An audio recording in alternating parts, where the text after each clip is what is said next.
Hi everyone! Good morning! I'm back! This is Sam Brusas and welcome back to my YouTube channel. Oh my gosh! This is it guys! Pag-uusapan natin ngayon. Pang Miss Grand nga ba sila? Kung sino to?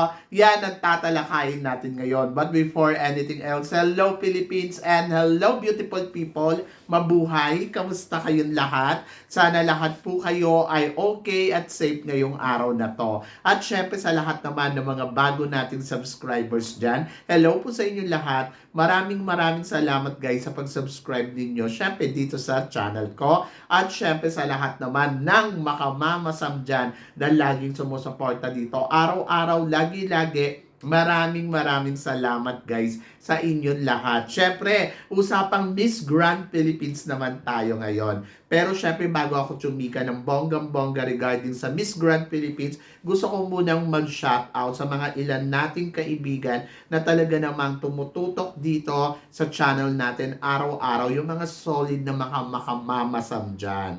So, salamat sa mga nanood kagabi sa live ko, kay Lakwatcherong Kulet, Carlos Gigang Jr., si Tetus JR, Daniela Alejandra Lee, syempre. And then of course, nandun din si Eric na nagpa-super sticker ng bonggang-bongga. At saka syempre, Robert Casanyas, Philip Grande, John Hervey, hello, shout out sa'yo, kamusta ka na? Namiss kita. Si Marco Polo Cortez, si Elby Zamora, Ann versus Paula, at saka syempre si Cedi Ryan Matugas na talaga naman tutok na tutok. At saka syempre, gusto ko rin mag-shoutout kay J13 Tan at saka kay Tetus JR. So maraming salamat. And then of course, gusto ko rin pasalamatan si Dr. Glenn dahil nakatutok siya dito lagi-lagi. Si Attorney Cornelo Dulag, sa Attorney Cornelo Dulag na talaga naman kahit busy ay nanonood talaga sa channel natin ng bonggang-bongga with his partner na si Mervy. Thank you so much. Syempre si Madam Henrietta Solidad. Maraming salamat sa suporta at pagmamahal ninyo.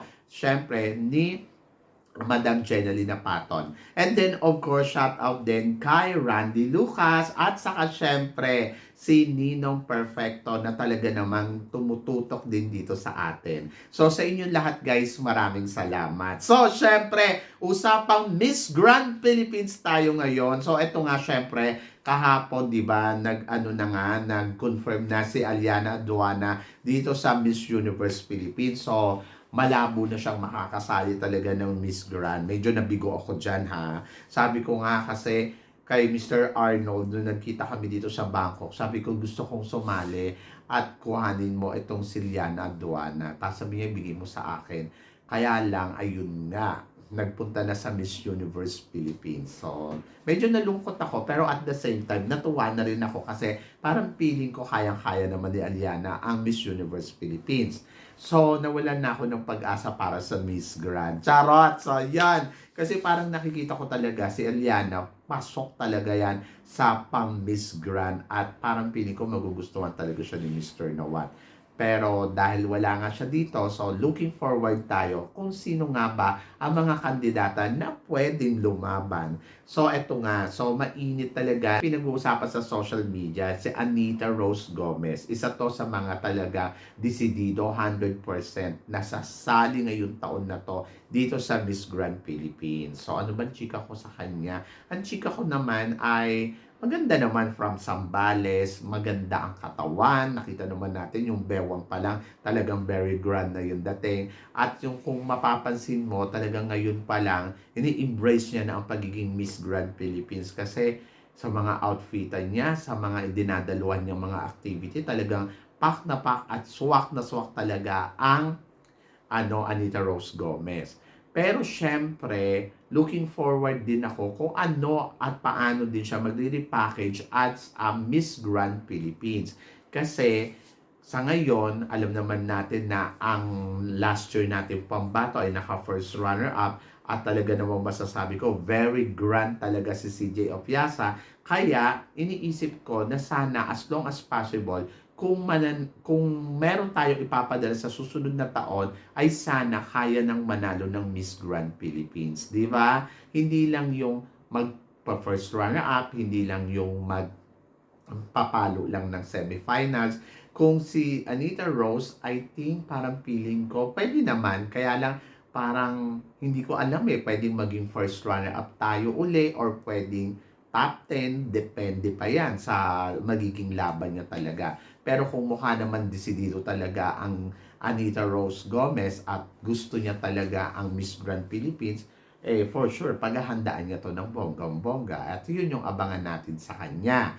And then, isa sa mga nakikita ko din, ito talaga si Gabby Basiano. Nakita ko yung photos ni Gabby Basiano yesterday sa kanyang Instagram. Sabi ko, iba din. Talagang umuora ng bonggang-bongga at very grand talaga yung dating. So, naisip ko, okay lang na wala si Liana Aduana. Pero kung ito naman si Gabby Basiano ay pupunta dito sa Miss Grand Philippines, I go for Gabby Basiano. Iba ang atake ni Gabby pagdating sa evening gown. Pero ayun nga lang, yung performance niya pagdating sa pasarela, ayun yung kailangan sanang ma-improve ng team niya.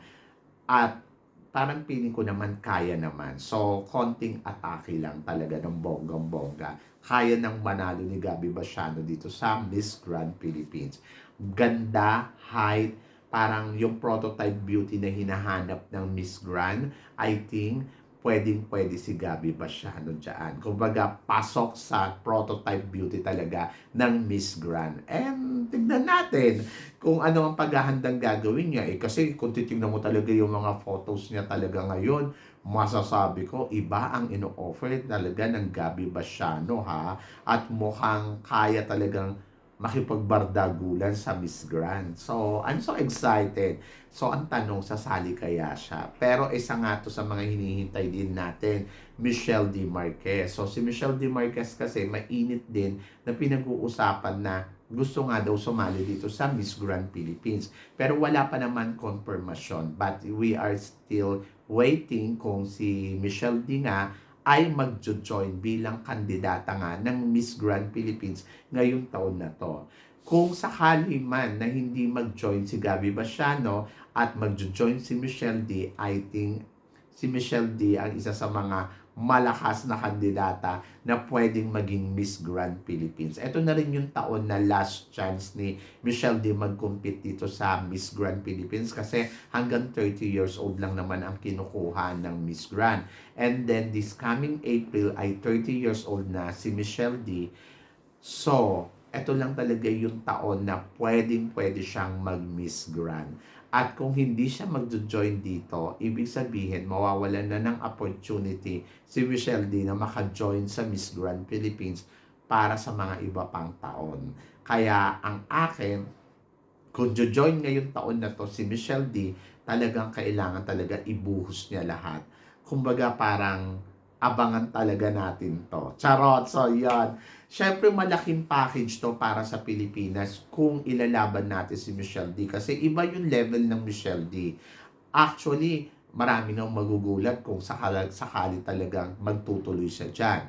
At ito na rin siguro yung ikatlong pagkakataon na makukuha niyang titulo mula sa national pageant. Kasi minsan na siya ng Miss World, nag-top 12 siya. Pagdating sa Miss Universe, nag-top 10 siya. Baka dito sa Miss Grand, top 5 na or winners na, di ba? So, yon. So, I hope so na mag-join ang Michelle D. Ako para sa akin, kung hindi siya mag-join, I go for Gabby Basiano. At kung si Gabby Basiano at saka si Michelle D naman ang magsasabay, for sure si Michelle din ang mananalo dito. So, yan. Kaya abangan natin. Medyo exciting ang magiging Miss Grand Philippines ngayong taon na to dahil talagang maghahanap sila ng kandidata na talagang maglalaro para sa laban natin sa Miss Grand Philippines. Kasi sabi sa akin ni Mr. Arnold, gusto niya nga daw sana si Gabby Garcia. Sabi ko naman, parang hindi ko naman nakikita si Gabby Garcia na magpe-penetrate. Kaya lang kasi daw si Mr. Nawat, as long as possible, gusto niya yung popularity talaga ng kandidata. At ayun, nakikita niya, pag artista, parang mas malaki yung chance na manalo. And I think si Gabby, pwede din. At saka si Michelle D. At saka kung sasali man si Gabby Garcia, edi bongga. Pero kasi si Gabby Garcia, naririnig natin, magjo-join nga sa Miss Universe Philippines. Pero wala pa namang announcement. So, malalaman natin yan in the future, di ba? At pagdating naman kay Michelle D, I think it's good package para sa Miss Universe, sa Miss Grand Philippines. Pero inaabangan ko din kung si Herlin Budol ba ay may planong magbalik. Kasi si Herlin Budol, kung tutuusin, pwede mo din talaga siya ilaban dito sa Miss Grand para sa competition ng international, di ba? Kaya lang, ayun lang talaga, yung Q&A niya ang sumasablay. I hope na sana mag-training siya ng todo-todo para makabalik siya at makapag-compete. Para sa kanyang pagbabalik, kaya niya nang ipanalo ang competition. Di ba? But nandoon tayo, looking forward tayo kung ano nga bang ipapakita or babalik nga ba or kakayanin niya kayang ipanalo ang Miss Grand Philippines kung sakaling magbabalik nga ang Herlin Budol. So, yun yung mga abangan natin. Kung etong taon na to, magjo-join ba si Anita Rose Gomez? Pero confirm talaga magjo-join to eh. Tapos si Michelle D, isa to sa mga inaabangan natin. And then Gabby Basiano at saka si Herlin Budol. So kung may puksaan doon sa sa Miss Universe, may matinding bardagula naman na magaganap sa Miss Grand Philippines. At yun yung abangan natin. So are you excited for them, guys? Kasi ako, yes, sobrang excited na ako. So, comment below kung ano naman ang chika mo dito sa mga pinag-uusapan natin ngayon. So, yon. So, syempre maraming salamat sa inyong lahat sa suporta at pagmamahal na binibigay ninyo syempre dito sa channel ko at sa mga hindi pa po nakaka-subscribe dyan. Please don't forget to click like and subscribe my channel at i-click nyo na rin po ang notification bell para more updated tayo sa aking mga chika. Sabi ng ganon, always keep smiling and always think positive. Walang imposible guys, magtiwala lang tayo sa itaas. Kaya guys, hanggang dito na lang, hanggang sa muli nating chikahan. See you tomorrow. Thank you guys.